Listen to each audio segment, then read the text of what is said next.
দায়িত্ব পালনের ক্ষেত্রে প্রশাসনের পক্ষ হতে যাবতীয় সুবিধা নিশ্চিত করা, এটা হচ্ছে প্রথম দাবি দিয়েছি।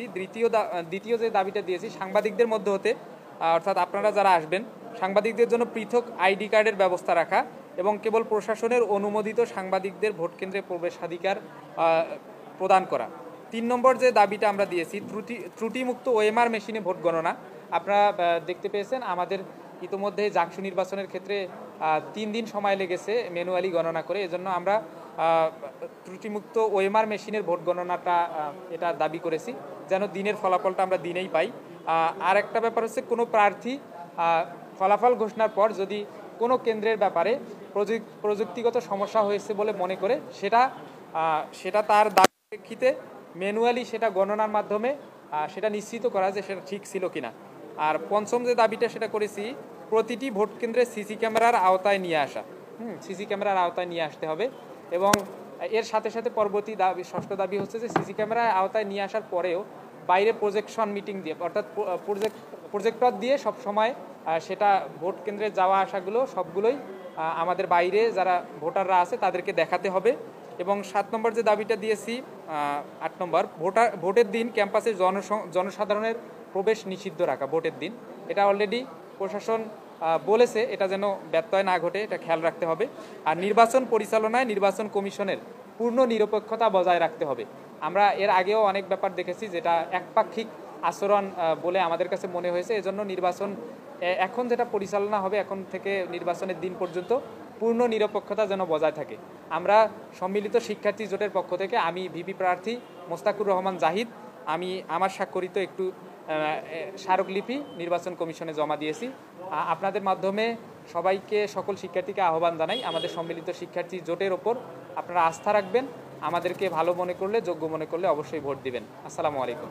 এখন পর্যন্ত যেই প্রশাসনের নীতিমালাগুলো আছে এই দাবিগুলো কিন্তু একই দাবি।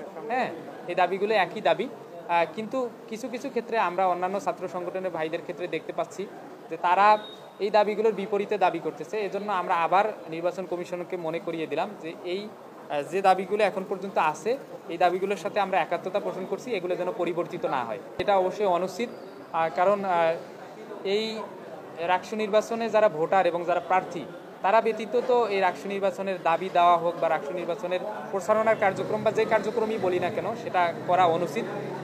আমরা ছাত্রদলের মাদার সংগঠন হিসেবে যদি বিএনপি শিক্ষকেরা তাদের দাবি দেওয়া এসে পেশ করে তাহলে সেটা পেশাদারিত্ব বলে আমি মনে করি না। অবশ্যই ছাত্রদলের ভাইদের দাবি বা যে কোনো ছাত্র সংগঠনের দাবি তাদের নিজেদেরই এসে পেশ করা উচিত। আজকে একজন দেখলাম স্বতন্ত্র প্রার্থী, উনি ভোটার এবং প্রার্থী ব্যতীত অন্য কাউকে দিয়ে যে প্রচারণা করা যাবে না এইটা লঙ্ঘন করেছেন। উনি হলের একজন ঝাড়ুদারকে দিয়ে প্রচারণা চালিয়েছেন। এই ব্যাপারগুলো আমরা সকল ছাত্র সংগঠন এবং সকল প্যানেলকে আহ্বান জানাবো সবাই যেন আচরণবিধিগুলো মেনে চলে এবং আমরাও সর্বদা তৎপর থাকছি এটা মেনে নেওয়ার জন্য। আমরা চাই রাকসু নির্বাচনটা আমেজপূর্ণ হোক, সুন্দরভাবে হোক এবং লেভেল প্লেয়িং ফিল্ড চালু থাকুক। আচরণবিধি যদি সবাই এভাবে লঙ্ঘন করতে থাকে তাহলে আসলে লেভেল প্লেয়িং ফিল্ড থাকবে না, নির্বাচনী পরিবেশ নষ্ট হবে। আমাদের বন্ধু সংগঠন ছাত্রদল যে দাবিগুলো দিয়েছে তাদের মধ্যে আমরা প্রথম থেকেই জানি যে যৌক্তিক দাবি হলে দরকার নেই, যৌক্তিক দাবি হলে আমরা অবশ্যই মেনে নেব এবং যৌক্তিক এবং নিয়মতান্ত্রিক আন্দোলনের মাধ্যমে দাবিগুলো আদায় করা দরকার। কিন্তু অনেক সময় দেখি যে ভাইয়েরা আসলে যৌক্তিক দাবি দেয় কিন্তু নিয়মতান্ত্রিক আন্দোলন করে না, ভাঙচুর করে, টেবিল ভাঙচুর করে, এটা করে ওটা করে। এই ব্যাপারগুলো আসলে না, যৌক্তিক দাবি থাকলে আমরাও একাত্মতা পোষণ করব।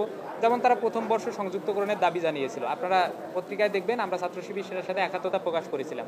আজকে যে 6টা দাবি তার মধ্যে সবগুলোর ক্ষেত্রেই আমরা একমত, কিন্তু একটার ক্ষেত্রে আমরা দ্বিমত, সেটা হচ্ছে যে ম্যানুয়ালি ভোট গণনার যে দাবিটা তারা করেছে এইটার ক্ষেত্রে আমরা দ্বিমত পোষণ করছি এবং আমরা চাই জাহাঙ্গীরনগর বিশ্ববিদ্যালয়ের উইকনেসটা যেহেতু আমাদের কাছে আছে, জাকসু নির্বাচনে 3 দিন সময় লেগেছে, এখানে শিক্ষার্থী সংখ্যা জাহাঙ্গীরনগর বিশ্ববিদ্যালয়ের থেকে 3 থেকে 4 গুণ বেশি।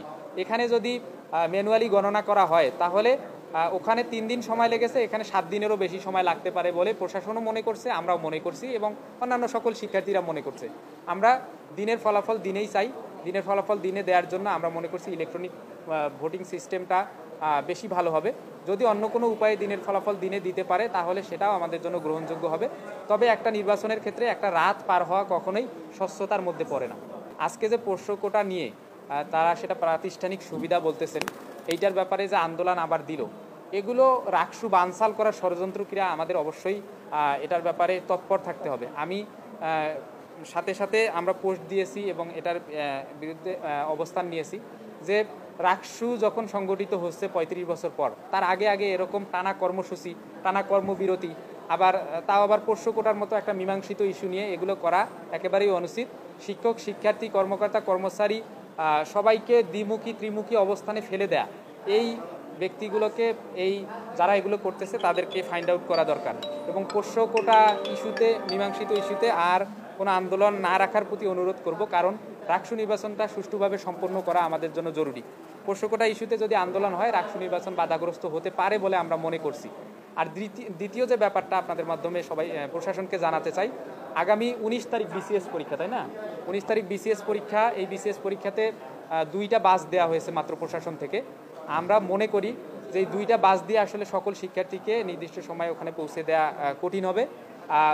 বিশ্ববিদ্যালয়ের অনেকগুলো বাস আছে, এই বাসগুলো সবগুলো বাসকেই এখানে ব্যবহার করা যেতে পারে। আমরা জানি এখানে কয়েক হাজার শিক্ষার্থী পরীক্ষা দেয় রাজশাহী বিশ্ববিদ্যালয় থেকে, তো বাসগুলো যেন নির্দিষ্ট সময়ে ছেড়ে যায় এবং শিক্ষার্থীদের বিসিএস পরীক্ষার হলে সুন্দরভাবে পৌঁছে দিতে পারে, এটা আমি আপনাদের মাধ্যমে আহ্বান জানাই বিশ্ববিদ্যালয় প্রশাসনকে। আপনারা দেখেন এখন নির্বাচনী প্রচারণা চলতেছে, ক্লাস চলতেছে, পরীক্ষা চলতেছে, অনেক প্রার্থীর পরীক্ষা চলতেছে। তো এর মাঝেও যদি বিসিএস পরীক্ষার দিন এই সহযোগিতাটা করা না হয় তাহলে এটা কঠিন হবে আমাদের জন্য, বা যারা বিসিএস পরীক্ষার্থী তাদের জন্য কঠিন হবে।